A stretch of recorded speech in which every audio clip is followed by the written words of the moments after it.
Next on our show, we welcome the star of Mind-Sifter, part of the Star Trek New Voyages, playing the part of Captain James T. Kirk, Brian Gross, along with screenwriter Rick Chambers. Hi, Brian. Hey, how are you? Nice to see you. Pleasure. Hey, Thanks for having us. Welcome. Yeah. Wow, Captain Kirk on our show. This is, I think, a first. You're one of several people who've played Captain Kirk on film. How is it? How does it happen that this Star Trek, this franchise, keeps going? Yeah, it's amazing how, it's because of the fans of the original series. People are crazy about this show, and because of that, we feel a great need to keep up a high standard when we're trying to make this thing. So there's quite a bit of pressure playing Captain Kirk, because everybody has an idea of what that's supposed to be, and usually their idea is of William Shatner. Yeah, and I think Chris Pine was really struggling with the role when he took the film role and of that comparison, and you can even hear and see a little bit of maybe inflection or accent or a little bit of William Shatner in his portrayal. Yeah, it's tricky because when you act, you need to show your person. So if we try to imitate Shatner, it's an imitation, and you don't see what's really going on inside you. As an actor, you have to open up and show yourself, and that humanness is what people relate to. And my humanness is not the same as William Shatner. I'm sure it's the same for Chris Pine. So, but you still want to pay your respects and have little moments of Shatner there, because that's one reason people like to watch it. It brings them back. Right. So, for example, if he's hitting his intercom, he doesn't press the button with his finger. He'll hit it with his fist, with some authority. So you try to make sure you pay your respects by doing those things. But to imitate, I think, is almost disrespectful. You have to bring a humanness to it, because he brought himself, but now other actors have to bring themselves to relate to other people. Now, you don't have a beard in the film, do you? I don't. Because I don't think I was forced to come to Michigan here, and it's very cold. I love your bathrobe. Can everyone see that you. this is official Enterprise This is bathrobe? Enterprise wear. Yes.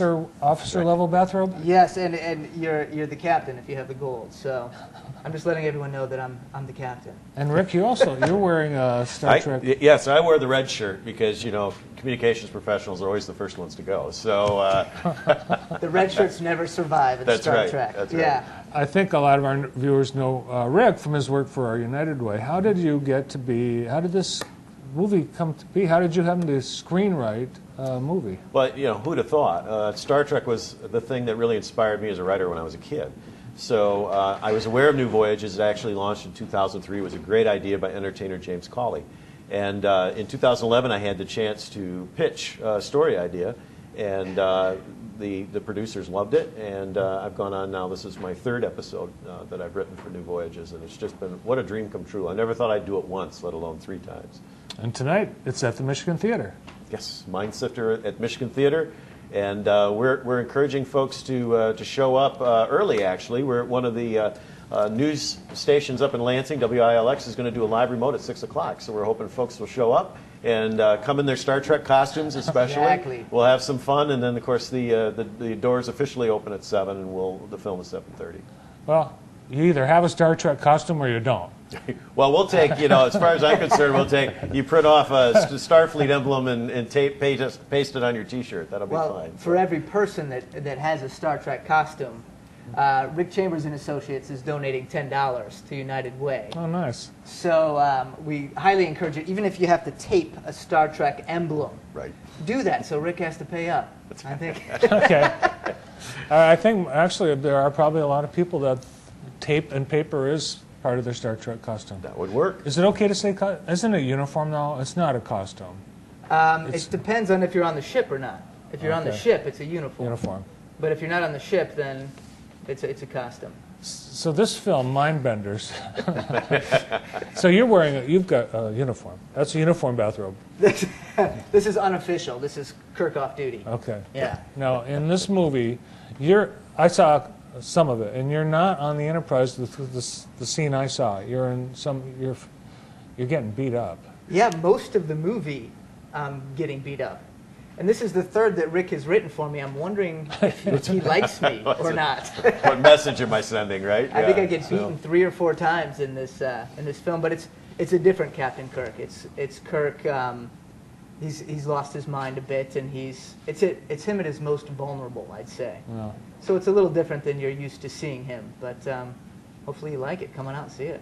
It's amazing. I can't believe how authentic the film is. The production values are very high standard, and as we can see, these are stills that they look like they could be easily from the television show. Well, that's why I love this production, because they take it very seriously. James Cawley has actually built the whole interior of the ship. And the first time I came there, you walk on, every detail is just like the original. They're so particular about how they make it, so you walk on and you feel like you're on the ship. And I get to sit in the captain's chair. It's fantastic. And then I realize how much work I've got to do, and got to get down to it. So. Did you bring a clip? We did bring a clip. And it just give everybody a little bit of taste of the excitement of this episode. So. All right. It's tonight at the Michigan Theater, and here's just a preview from the film, Star Trek New Voyages, Mind-Bender. Let's take a look.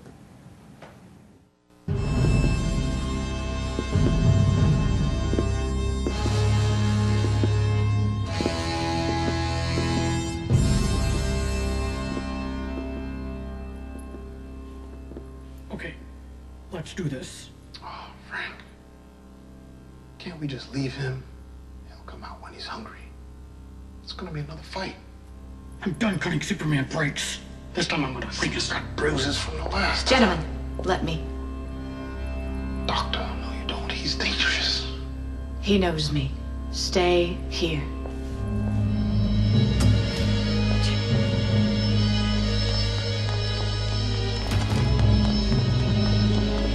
Are you hurt? I'm so worried. Why did you run away? They took him. It's okay. It's okay, but you can't stay here. Aren't you hungry? You haven't eaten in hours. They took him. Come on, let's get you out of here. I thought I told you to wait outside. Get away from me, you nut! You!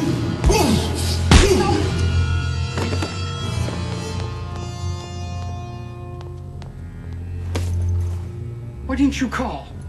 He was pawing you. He wasn't doing anything. Yeah, right. These guys are all the same. Don't let him fool you. He's not so pretty now, is he? Report me, and the next time I won't be so gentle.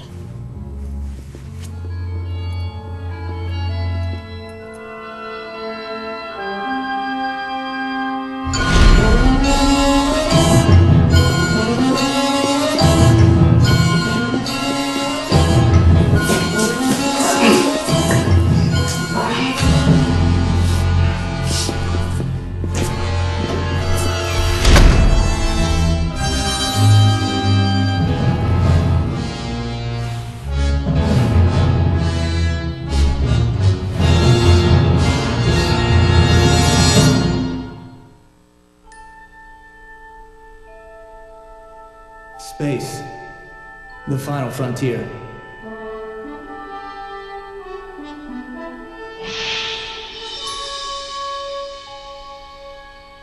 These are the voyages of the starship Enterprise. Its 5-year mission: to explore strange new worlds, to seek out new life and new civilizations, to boldly go where no man has gone before.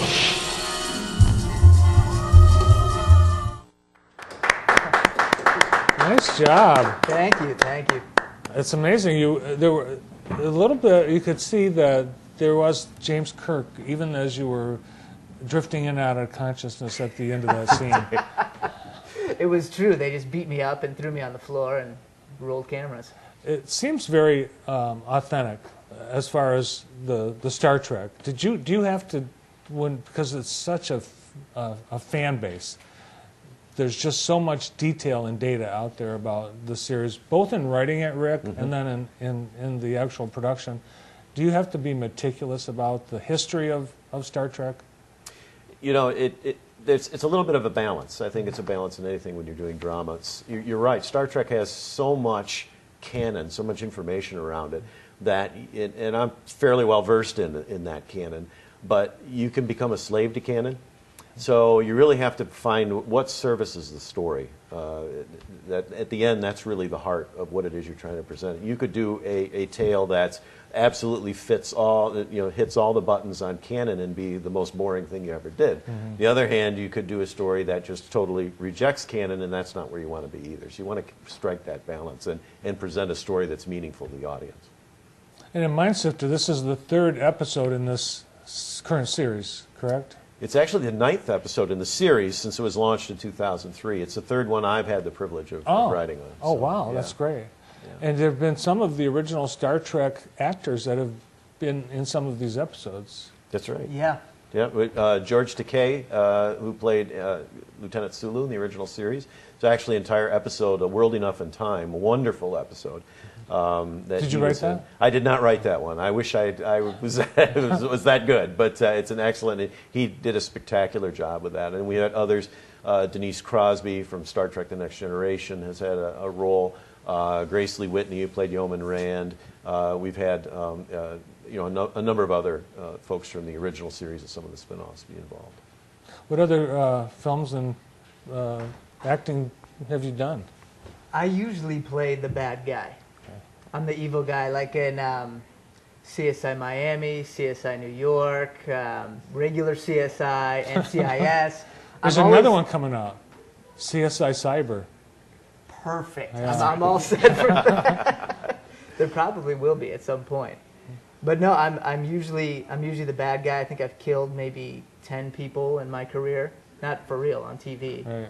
Have you been a body? Have you, when like CSI, they laid those dead people out I on have the... never got to be a body. I did do one film called 2001 Maniacs, and I got skewered like a Ooh. pig.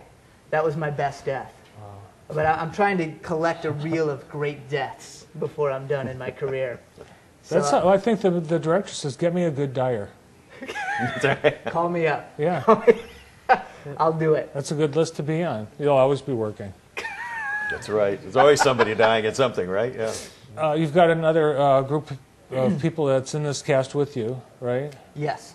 So are you going to continue in the role in the rest of the series? Oh, I hope to continue as long as I can. It's all fans that come and donate their time to make this show. Mm-hmm. So, and a lot of them are professionals and work professionally, obviously, because they create a good product. But because we're all crazy fans, and we're donating time. It's like camp. It's a little Star Trek camp out there, and people will take their whole summer vacation to come out and make this. And we have all grown really close, and even when we're not working and shooting, we all kind of back each other up. Someone has troubles, we'll all come in and help out. So it's become kind of a family. And to leave it, I would be very sad to have to leave it. It would have to be something big, catastrophic that would happen to make me go. Well, Chris Pine might get tired of doing the one on the big screen. Oh, you better. We'll wrestle for it. You'd be perfect. I'm from Iowa. We know how to wrestle. I'll take them. Rick was a fan growing up. Was that your experience too? I saw it as a kid because my dad was a big fan. So I saw an occasional episode, but the level that the people on the shoot, what they know, I'm not even close. So I've been trying to play catch up. But if I have a problem or I don't know how to do something, I just ask someone there, and they'll tell me to the T what I need to be doing. And I'll go and ask them. I'll rehearse with them, and I'll be like, is that right? And then they'll give me little notes and figure things out. So I've learned not to try to act like I know exactly what I'm doing, to rely on true experts to get you there. And tonight, I think debuts in Michigan. Is this its Michigan premiere? We were actually doing a kind of debut midweek thing. We were in Kalamazoo last night, which of course is my hometown, and we had almost full theater and a lot of enthusiastic response to it. So we're really looking forward to blowing that away here in Jackson today. So. Well, the Michigan Theater, that's a big theater. Huge. I've never been, but I've heard it's fantastic. It's beautiful theater, yeah. Yeah, I'm looking forward to seeing that. and hopefully we'll fill it up. That'd be great. Yeah. All I have to do, what are the details? When, how much, where? So, Michigan Theater tonight. Doors open at 7. We'd really love people to be there at 6 for the newscast. Please come in your Star Trek costumes. Everyone who does, a $10 donation, up to a total of $500 for United Way to support energizing education and early grade reading initiatives in our community. We'd love to fill the theater up and have a good time. Well, thanks for making that very generous donation to the community. Oh, my pleasure. It's a great community and it's a great initiative, and I'm happy to support it. What's the most, I guess, the most coveted Star Trek uniform? Well, I would like to say it's Captain Kirk's uniform. I think it would I think be. it's true. I don't know if that's true. My 6-year-old, he sees me in this and he loves it, but for Christmas he wanted a Spock uniform. Oh. Because Spock is 10 times stronger than any normal human being, because he's a Vulcan. Right. And he also met Brandon, who plays Spock, and he's Uncle Spock. He comes over to the house and he met the kids, and apparently they think he's cooler than me. So I thought I raised him better than that, but I don't know. Spock is pretty close. But that's an even trickier role to play, because people have very specific ideas of who Spock is and what he needs to be.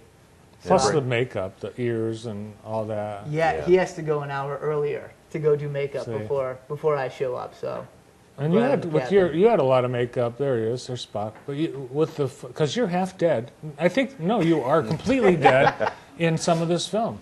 no, Or people think you're dead. they think I'm dead on the ship. Yeah, but Spock has not given up on me Thank yet. God for Spock. Thank God for Spock. Absolutely. Yeah. Brandon will be glad to hear you say that. Oh, Brandon man. Stacy, very talented actor too. So, Well, I'm anxious to see the whole thing myself, and appreciate you guys coming in today. Yeah. Thank you. Thanks for having us. It's Star Trek Mind-Sifter yes. tonight, part of the Star Trek New Voyages series, with the star, Captain James Kirk himself, Brian Gross, and screenwriter Rick Chambers.